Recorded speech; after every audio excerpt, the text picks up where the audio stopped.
High, আসসালামু আলাইকুম guys.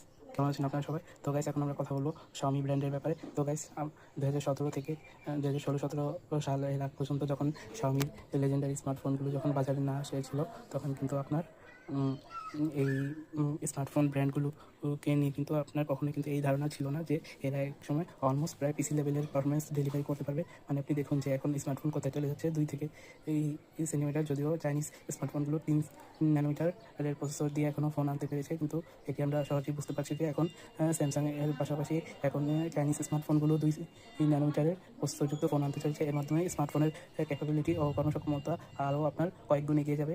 হ্যাঁ, এর মধ্যে তো বিভিন্ন হিটিং আপ বা আপনার ডিভাইস ম্যালফেকশন সহ আপনার বিভিন্ন গ্রিন লাইন সহ বিভিন্ন ডিসপ্লে খারাপ ইত্যাদি শুরু ব্যাপার আছে, কিন্তু আমরা আশা করবো যে স্মার্টফোনগুলোর R&D এই এই যে সেকশনগুলো, এগুলো ফোনগুলো বাজারে কনজিউমার লেভেলে লঞ্চ করার আগে এগুলোর প্রতি কাস্টমারদের টাকা বা ভোগান্তির কথা চিন্তা করে, লাঘবের কথা চিন্তা করে আপনার আর অবশ্যই এগুলো আগে থেকেই বিবেচনা করে তারপরে আপনার সব কিছু একদম ল্যাব টেস্ট করে তারপরে আপনার ফোনগুলো আপনার যে বাজারে ছাড়বে। কিন্তু দেখা যাক কী হয়। কিন্তু যে ব্যাপারে কথা বলছিলাম, যে আমি মনে করি Xiaomi ব্র্যান্ড যারা কিনা আমাদের স্টুডেন্ট লাইফ থেকেই একটি সুপার লেভেলের পারফরমেন্স ডেলিভারি করে আসছে বাজেট লেভেলে। হ্যাঁ, কিন্তু হাই এবং মিড রেঞ্জ বাজেটে যেটি OnePlus করতে আগে, এটি কিন্তু আপনার শুরু কিন্তু আপনার Xiaomi দ্বারা হয়েছিল। এটি আমরা সবাই জানি, কারণ Xiaomi ফোনগুলো ছিল 15 থেকে 20-25 হাজারের মধ্যে, এবং 25 থেকে 30 হাজার 40 হাজারের মধ্যে ছিল OnePlus-এর ফোনগুলো। এগুলো আপনারা সবাই জানেন। যাই হোক, এগুলো চলে যাওয়া কাল বা সময়, তো যে যুগে আছি সেই যুগের কথা বলি।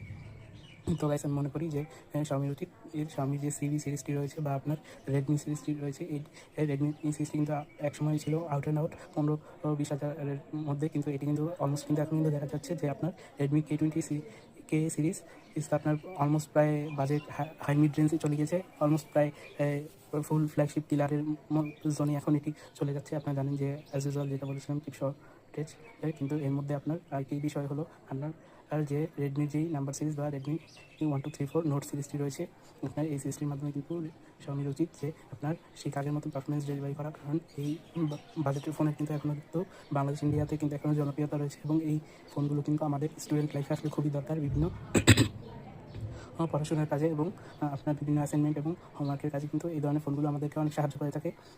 আপনাদের কি মনে হয় যে Xiaomi কি তাদের আগের রাজত্ব ফিরে পাবে, বা আপনাদের কি মনে হয় যে এই ধরনের নোট সিরিজ এবং কে সিরিজ এবং Xiaomi CB সিরিজ দিয়ে আপনার কন্টেন্ট ক্রিয়েশন গ্রুপকে কি টার্গেট করা উচিত কি উচিত না? কমেন্ট করে জানান। আসসালামু আলাইকুম।